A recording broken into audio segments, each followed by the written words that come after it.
peut se faire.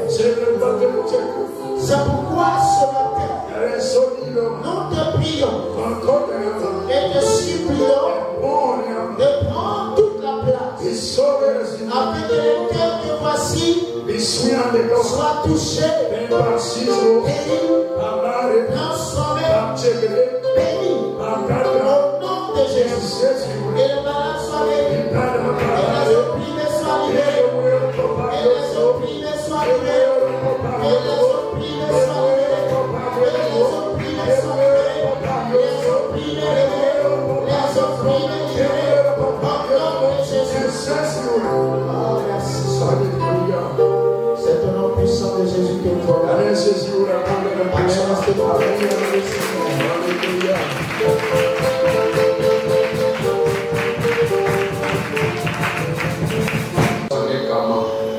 Alors, encore, que Dieu bénisse votre présence et que sa faveur soit sur vous. Nous allons acclamer le Seigneur pour le groupe musical.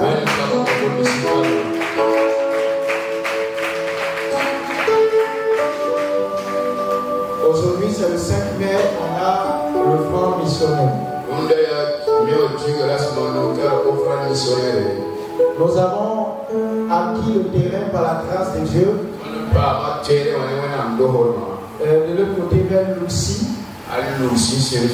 Et nous croyons que par la grâce de Dieu, nous avons également bâti quelque chose pour le Seigneur.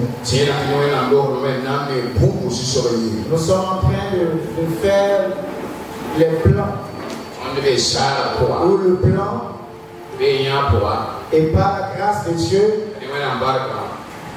ce plan va pousser de la terre. Ça peut ne pas être avec moi, mais ça peut être avec un autre pasteur. Il va sortir du milieu de vous. Dis Amen. Ou bien tu ne veux pas qu'un pasteur sorte du milieu. Si je m'en vais, un pasteur, Dieu va susciter un pasteur. Il va continuer ce qu'on a commencé ensemble. Et si je suis encore là, on va le faire ensemble. Selon le plan de Dieu. Donc, le front missionnaire, c'est pour avoir des missionnaires. Et pour que l'évangile soit prêché dans le monde entier. Et que ceux qui annoncent l'évangile ne soient pas des affamés. Et qu'ils aient le minimum. Dis Amen. Et que le pasteur qu'on va envoyer ne soit pas un pasteur avec des pantalons déchirés. Tellement il a porté le pantalon. Au niveau des genoux, c'est déchiré. Au niveau des fesses, c'est déchiré. Il a, comment on appelle ça? Il a cousu. Il y a des couturiers ici. Si ton pasteur vient son pantalon déchiré, il faut l'accommoder.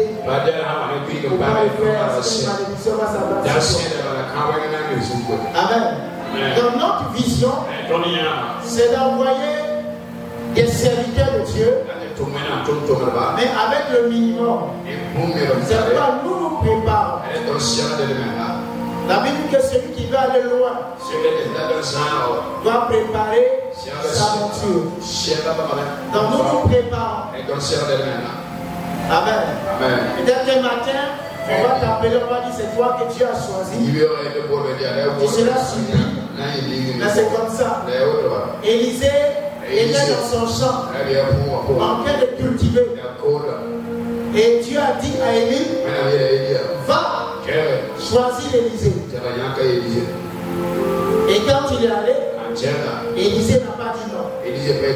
Donc il peut être assis dans ton bureau. Si c'est toi que Dieu a choisi, on va dire non, je suis au bureau. Hein? Dieu ne peut pas me choisir. Matthieu était assis au bureau. Lévi, il était. Quelle était sa fonction?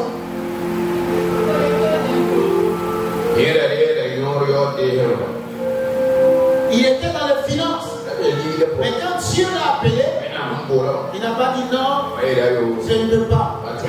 Il a suivi Jésus. Si Dieu t'appelle pour son œuvre, laisse accepte et laisse Dieu faire le reste. Et quelqu'un dit Amen. Donc tout à l'heure, nous allons faire le front missionnaire. Et je serai également encourager les uns et les autres à contribuer pour le mariage de notre sœur Zéna. Et à tout faire pour être présent. Au moins à la mairie. Elle va nous communiquer le programme qu'on va nous communiquer. S'il y en a. S'il n'y a pas, c'est hier, maman, on venait, on est allé voir une amie qui a suivi l'intervention. Et quand on venait, on a vu un couple. Le monsieur encore habillé. Sous le chaud soleil. On a donné une calache à la dame. Et puis maintenant, ils font le sport. Donc je ne sais pas à quel moment ils vont finir de demander aux gens d'aller manger. Mais si on est capable d'aller manger l'essentiel, ils sont mariés. Amen. Acclame le Seigneur. Non, ne dis pas, les mariages, on n'a même pas mangé. Tu ne vas pas au mariage pour manger, tu vas voir des témoins de ce que ce couple a décidé de faire. Prépare ce soir avant d'aller au mariage. Ne va pas être frustré. Non, on lui a donné une cuisse, on m'a donné l'aile. Dans le mariage, il n'est pas béni. À cause de toi, le mariage n'est pas béni. Il paraît qu'il y a une soeur qui était dans cette communauté qui a traité un mariage qui a été fait ici de mariage maudit. Parce qu'il n'y avait pas de nourriture en abondance. Si toi tu mesures la bénédiction des mariages ou la réussite des mariages à partir de ce que tu as mangé, c'est que toi-même là tu as un problème. Amen. C'est que tu as un problème. Ne va pas au mariage pour mesurer la réussite du mariage parce qu'on t'a servi du migrant. Après on t'a servi une pleine sauce. Après on t'a servi du thon. Après on t'a servi du poulet. Après on t'a servi du mouton au four. Et même on propose le porc au four. Si tu veux, tu manges et tu rentres, tu dis mais ce mariage est payé. Non, tu n'as rien compris. Encourageons même les conjoints à ne pas trop dépenser. Que quelqu'un dise Amen. Encourageons-les à ne pas trop dépenser. Après le strict minimum. Et le reste à les jeter dans des projets. Le mariage, ce n'est pas la cérémonie. C'est ce qui sera la marche après la cérémonie. C'est ça le mariage. Alors j'encourage l'église à se mobiliser. C'est à la mairie de Bogodogo. Organise-toi. Même si tu travailles, fais une pause, mets une robe, mets une chemise. Et va dire à la soeur, je suis avec toi. Tu as une famille spirituelle. C'est ça l'importance d'appartenir à une communauté. Est-ce qu'on peut acclamer le Seigneur? Et ne t'inquiète pas, tu vas aussi te marier. Tu vas te marier. Les hommes, décidez-vous. Et ça va se faire. Les femmes, continuez à garder la foi et à croire qu'un jour vous allez rencontrer votre Boaz. Il va vous faire entrer dans votre destinée. Alléluia. C'est pourquoi ne prenez pas de voies tortueuses. N'essayez pas vous-même d'entrer dans un mariage que Dieu n'a pas béni. Que Dieu n'approuve pas. Mais restez ferme et attendez. Quand Boaz va arriver, il va faire les choses comme il se doit. Il ne te donnera pas de rendez-vous pour coucher avec toi. Mais il va t'honorer devant tes parents. Il t'amènera à la mairie. Et comme il croit au Seigneur Jésus, il demande également pour que le Seigneur ait établi des autorités qui bénissent cette relation pour vous permettre d'avancer. Alléluia. Alors que chaque chacun dans son esprit, sache que Dieu ne l'a pas oublié. On va aussi un jour annoncer ton mariage. Amen. Amen.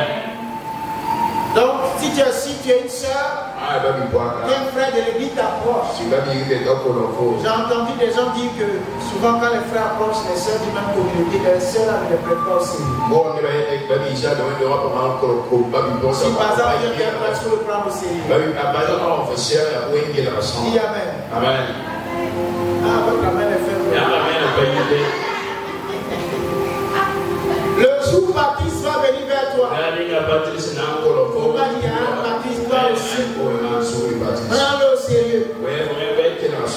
Car en ne le prenant pas au sérieux, il dit de passer à côté de ton mari.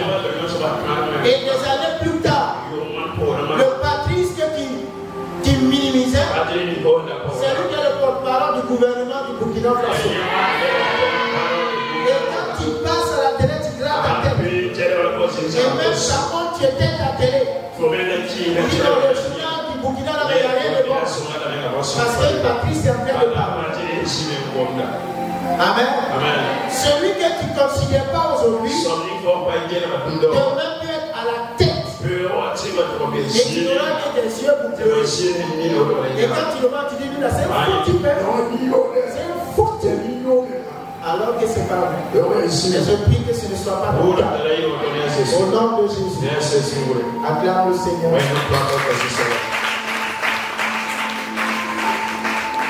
Il fait chaud. On n'a pas d'électricité. Et souvent, pour être à la disposition pour prier, c'est difficile. C'est vraiment difficile.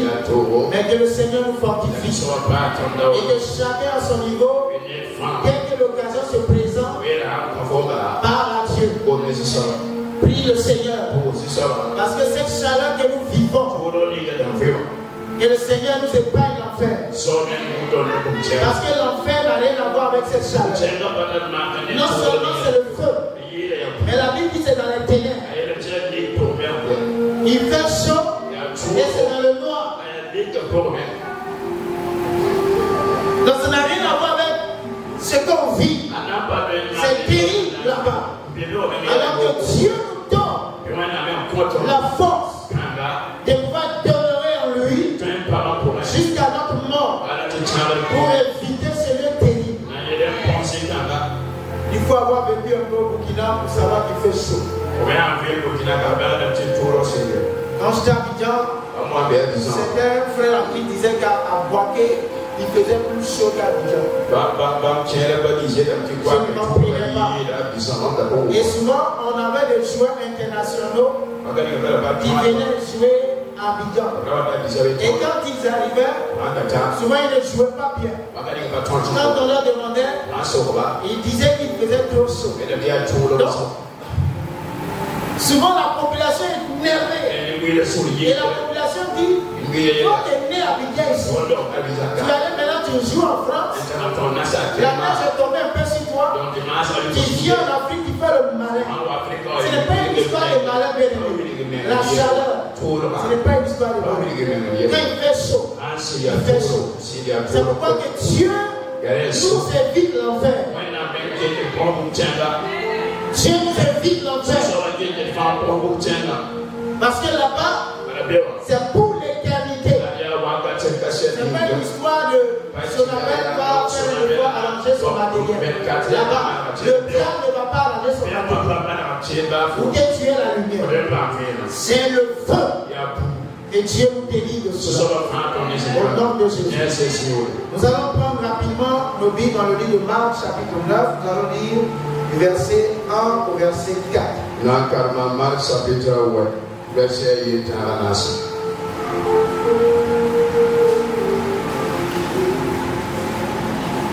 Et tout ce qu'il a fait pour moi, mon cœur crie bien fort. Alléluia. Gloire à Dieu, il est mon roi.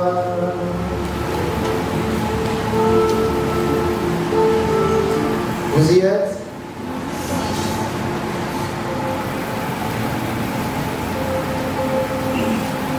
Marc chapitre 8.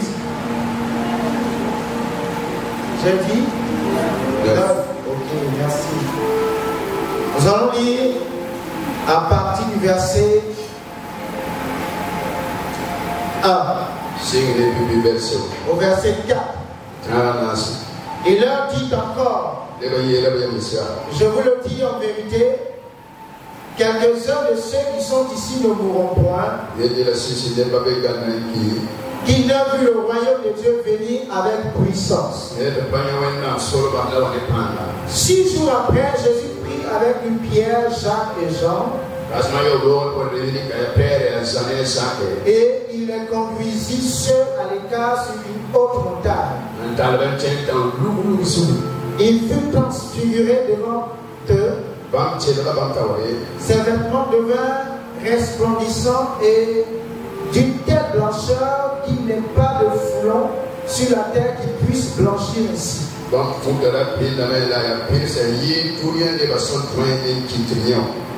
Élie et Moïse leur apparurent, s'entretenant avec Jésus. Amen. Amen. Merci Seigneur pour ta parole ce matin. Tu l'as béni encore et tu la rends vivante dans notre esprit et dans notre cœur afin qu'elle nous guide, qu'elle nous conduise et qu'elle nous éclaire au nom de Jésus. Amen. Alors voici encore un texte sur lequel nous avons déjà prêché, mais dans lequel Dieu voudrait encore qu'on puisse tirer ne serait-ce qu'une orientation divine. Amen. Le thème de mon message, c'est les hommes en feu dominent toujours.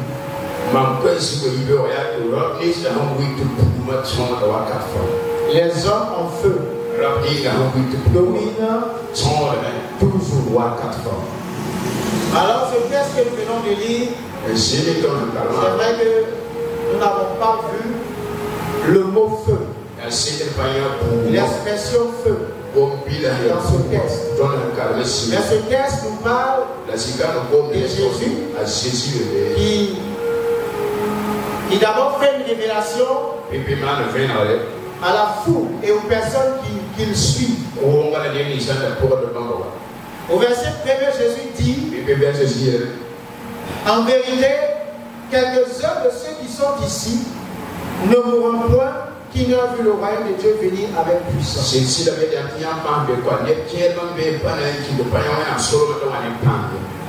Et ce verset-là, lorsqu'on n'a pas l'esprit de Dieu, on va penser que Jésus a donné une fausse prophétie. Jésus a dit que plusieurs ou quelques-uns de ceux qui sont ici ne mourront point, qui n'ont vu le royaume de Dieu venir avec puissance. Et ce royaume dont parle Jésus, c'est quel royaume? Est-ce que c'est le royaume avec lequel il va venir à la fin? Jésus voulait simplement dire que ceux qui sont là expérimenteront la puissance de Dieu. Plusieurs parmi eux vont expérimenter la puissance de Dieu avant de mourir. Et je prie que ce soit le cas également pour nous ici. Que avant de mourir, Dieu te fasse la grâce d'expérimenter la puissance de Dieu, de toucher au pouvoir du royaume, de toucher au bienfait du royaume. Que le royaume ne soit pas pour toi quelque chose que tu ne peux pas toucher, mais que ce soit une réalité, que la puissance du royaume se manifeste dans ta vie et que tu sois un témoin de ce que le royaume de Dieu peut faire dans la vie d'un homme ou dans la vie d'une femme. Alléluia. Amen. Et vous allez voir que 120 parmi eux dans la maison haute ont reçu la puissance du royaume, ont goûté à la puissance du royaume, et cette puissance leur a L'homme a donné de véritables témoins. Il en soit ainsi dans notre vie. Au nom de Jésus. Que Dieu intervienne pour que tu ne meurs point avant d'avoir vu la puissance du royaume. Je ne sais pas ce que tu attends, mais que la puissance du royaume se manifeste dans ce domaine de ta vie avant ta mort. Tant que cela ne se manifeste pas, que la grâce de Jésus te garde en vie, que la puissance de Dieu te garde en vie, que le royaume de Dieu se manifeste à toi avant que tu ne quittes cette terre. Au nom de Jésus. Alors voici le désir de Jésus pour ceux qui le suivent. Ce n'est pas que tu le suives sans pouvoir expérimenter sa gloire. Ce que Dieu veut, c'est que tous ceux-là qui suivent Jésus. Et voici ce qu'il dit. Il dit quelques-uns. Cela veut dire que tous ceux qui écoutent Jésus, la plupart n'expérimenteront pas. Mais quelques-uns seulement vont expérimenter la puissance du royaume. Et je prie que tu fasses partie de ces quelques-uns au nom de Jésus. Et que tu ne fasses pas partie de la plupart dans l'église, mais incapables d'expérimenter la puissance du royaume. Et cette incapacité d'expérimenter le royaume va créer l'incrédulité. Mais que Dieu te sépare de cette masse et que tu fasses partie de ce petit groupe-là qui, par la persévérance et par l'obéissance à Dieu, expérimente la puissance du royaume. Amen. Alléluia. Il en soit ainsi dans notre vie. Rien n'est impossible à Jésus. Rien n'est impossible à Dieu. Ce qu'il dit de faire. Amen. Amen. Le témoignage que Bazam a rendu, c'est un frère en Christ. Et j'ai été son témoin de mariage. Quand il s'est marié, quelque temps après, ils ont découvert des difficultés au niveau de la femme. Mais je lui ai dit, mon frère, peut-être tu ne m'as pas choisi au hasard. Tu ne m'as pas choisi au hasard.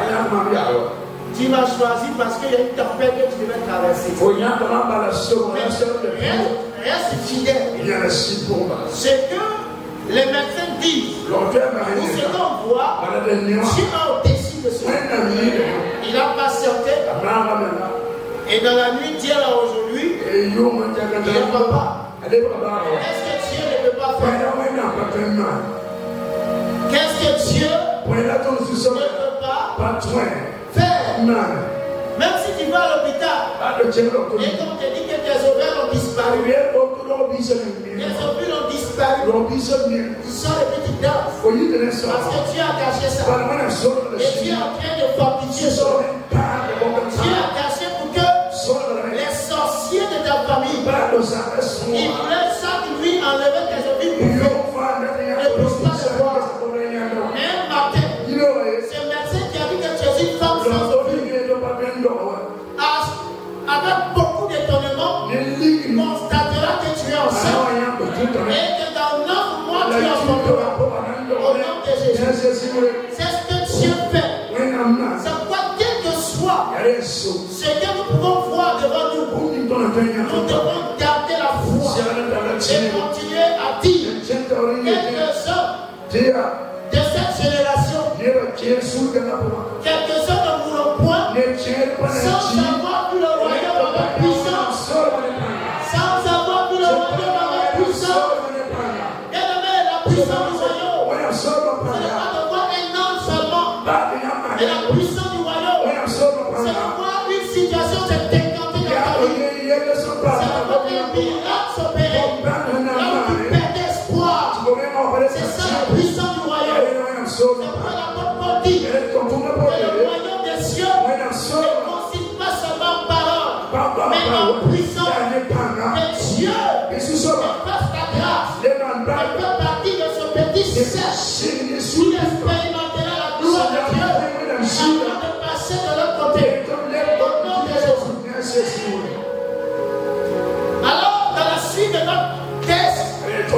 Jésus prend 3 de ses disciples. Et la Bible dit qu'ils vont monter sur une très haute montagne. Et la Bible dit que devant ses disciples, Jésus va être transfiguré. Une lumière pas possible. Et Pierre, il avait vu Jésus, que c'est vrai, il guérit les malades, mais il n'avait jamais vu dans cette dimension. On va voir Jésus dans une autre dimension, une dimension supérieure, parce qu'il a déjà vu en bas, mélangé au sol. Mais il y a des dimensions de la foi que Dieu t'appelle à vivre à certains niveaux. Ça, c'est personnel. Et ça, que tu vas vivre, et ce que tu auras vécu, il permettra de tenir. Même si tu tombes, tu vas revenir. Quand tu expérimentes de telles choses, même quand par la peur, il dit que c'est Jésus, tu n'es jamais connu. Quand tu sors de là, tu pleures et tu regrettes amèrement parce que tu as expérimenté Jésus. Un autre niveau de gloire, un autre niveau de puissance, pas seulement la guérison, parce que même les marabouts guérissent, même les charlatans guérissent. Mais Dieu va se démontrer à toi dans une autre dimension qui va maintenir ta foi.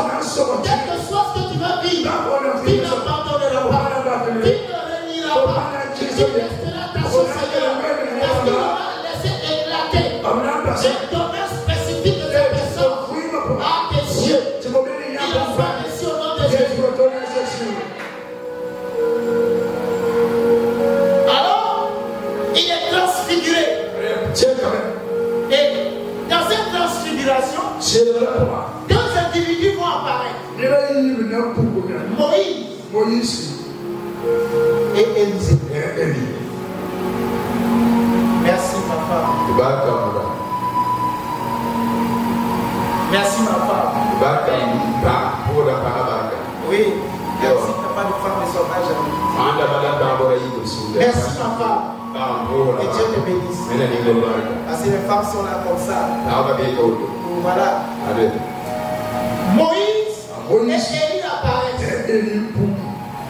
Mais je continue, je vous ai dit que chaque fois qu'on s'approche de la parole de Dieu, Dieu nous ajoute quelque chose. Moïse est apparu. Parce qu'il était la loi. Parce que la loi devait se confondre à Jésus. Élie est apparu. Parce qu'en Jésus s'accomplit toute la prophétie. Et quand je continue de lire, Dieu me dit que Moïse et Élie apparaissent. Parce que dans l'Ancien Testament, voici deux individus qui ont plus opéré avec le feu.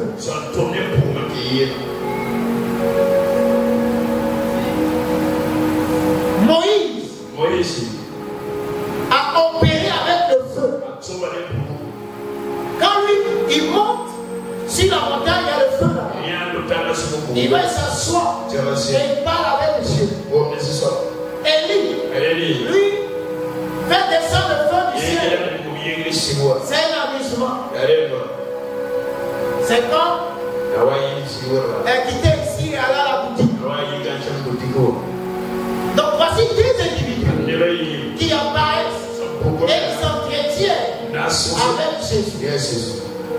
Parce que leur ministère a été marqué par la puissance du feu. Déjà le ministère de Moïse démarre quand il a une vision du puissant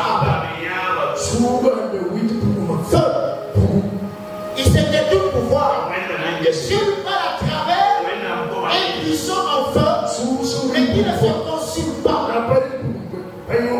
Et après cela, vous allez voir qu'en Égypte, Dieu va encore se manifester par le feu pour frapper les Égyptiens. Et lorsqu'il sort avec le peuple dans le désert, le feu va les accompagner. Bien aimé, Voici ce que Dieu me dit. Le chrétien qui va dominer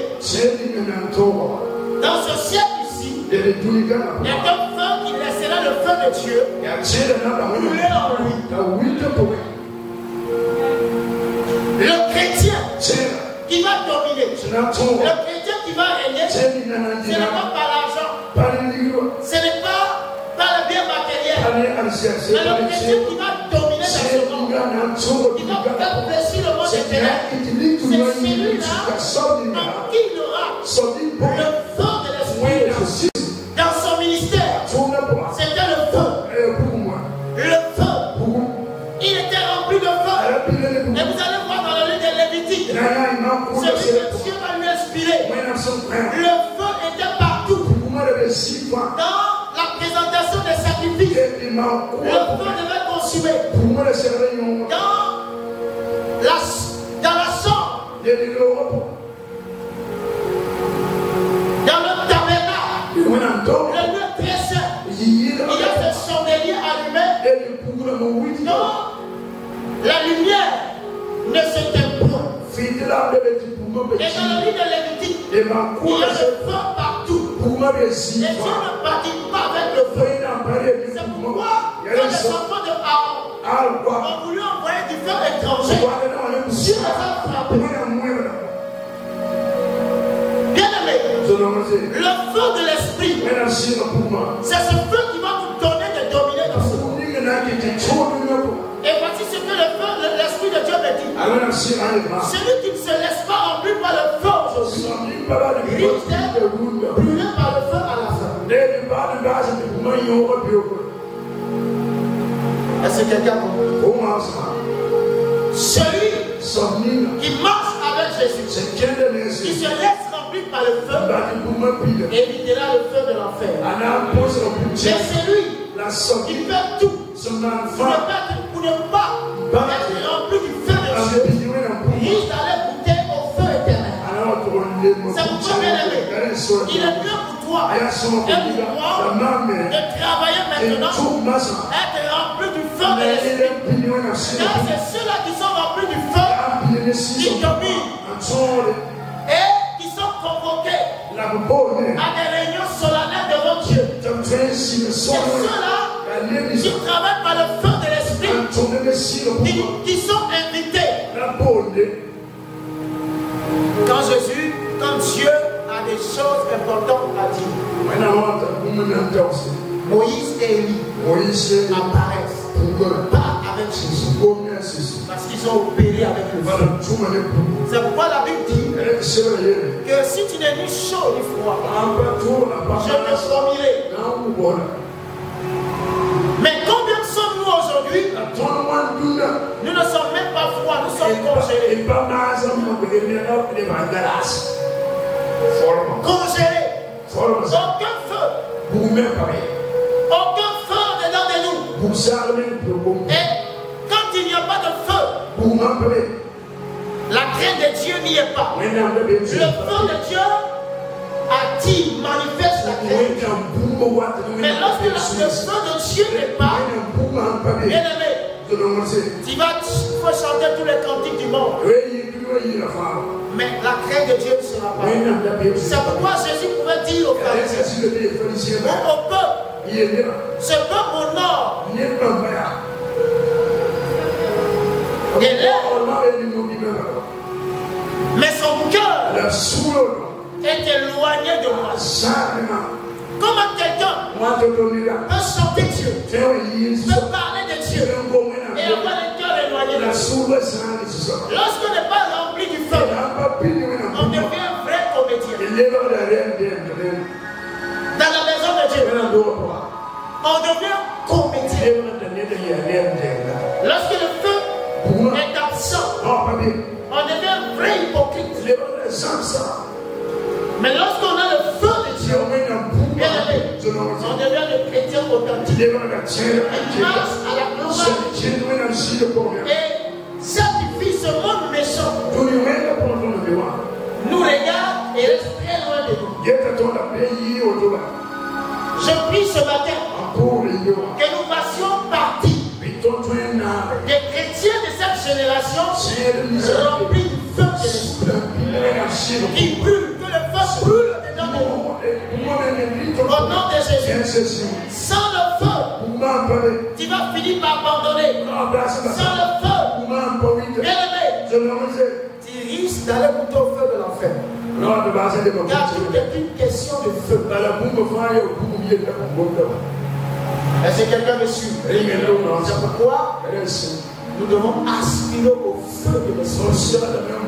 Si nous sommes remplis du feu de l'esprit, nous allons marcher dans la volonté de Dieu. Et nous éviterons certainement le feu que Dieu a préparé pour ceux qui désobéissent à sa parole. Alléluia. Alléluia. Il y a tellement de passages que j'ai notés dans le texte. Quelqu'un va me demander, mais comment on peut être rempli du feu de l'esprit? C'est ça? Il y a une texte qui dit que les enfants, les Israélites sont des comment je vais dire ça? Des torches ou des bois déjà enflammés. Ils sont enflammés ensemble et consumeront l'ennemi tout autour. Et ils habiteront le pays. Que quelqu'un dise amen. Ce qui rend notre chrétienté femme, parce que le feu de l'esprit ne brûle pas. Souvent, tu as même des difficultés pour méditer. C'est que ce feu, il n'est pas là. Il n'est pas là. Et quand le feu n'est pas là, quand Jésus veut parler avec les hommes importants, il n'est pas rendez-vous. Élisée a fait le groupe des miracles d'Élie. Mais il était pas en faisant les miracles d'Élisée, le feu n'est pas mêlé à ça. Amen. Amen. Le feu, Élisée n'est pas convoqué. Parce que ce sont les figures baptême du feu de l'esprit. Quand Élie dit, si je suis vraiment un homme de Dieu, que le feu de ça me consume. Et ça consume. Combien de fois? 2 fois. La 3e fois, le chef est venu se mettre à genoux. Il dit, s'il te plaît, tu as déjà, on sait que tu es le papa du feu. S'il te plaît, épargne ma vie et celle de mes hommes. Et leur vie est épargnée. Et quand il était opposé au prophète de Baal, là également le feu est descendu. Quand il a même fui Jézabel et qui disait à Dieu, prends ma vie, et que Dieu se présente à lui, il y a eu le feu. Le ministère d'Élie l'a chassé au feu. Même quand il devait retourner au ciel, un char de feu vient de le chercher. Bien-aimé, recherchons le feu de l'esprit.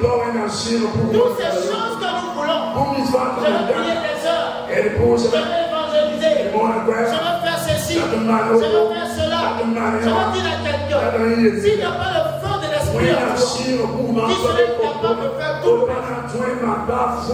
Mais quand il y a le feu, on boue comme ça pour Dieu. On devient la marmite. Et tout ce qui est en nous est cuit et prêt à être utilisé. Que le feu de l'Esprit de Dieu nous abrase. Que le feu de l'Esprit de Dieu nous abrase. Et que dans cette génération, nous puissions être mis de côté pour la gloire de notre Dieu. J'ai lu un texte récemment où des pharisiens discutaient avec Jésus. Et la Bible dit que Jésus les a quittés, est monté dans la barque et allé ailleurs. L'un des problèmes, bien aimés, lorsqu'on vient dans la présence de Dieu, quand c'est pour discuter, vous savez, il y a des chrétiens qui discutent.